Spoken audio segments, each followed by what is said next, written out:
makan udang hidup. Nah, teman-teman Puter Bandung gak perlu jauh-jauh ke Thailand buat cobain Dancing Shrimp ini. Karena di Bandung juga udah ada loh. Penasaran? Tonton terus sampai habis ya. Kali ini kita balik lagi ke Cup Noodles buat cobain Dancing Shrimpnya di sini.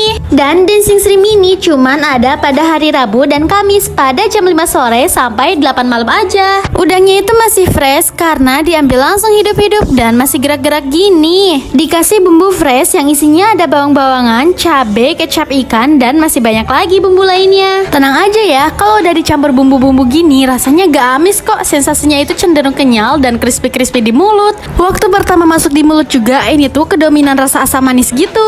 Nah, kalau setelahnya muncul sensasi yang lebih hangat dan pedas dari daun ketumbarnya. Aftertaste-nya juga fresh ya, karena ada rasa daun jeruk dan juga kemangi. Untuk harganya juga cukup terjangkau karena cuma 30 ribuan aja. Buat tempatnya di sini tuh bersih dan juga nyaman, enak buat nyantai. Biar gak penasaran, buruan cobain di Cup Noodles Pascal Bandung.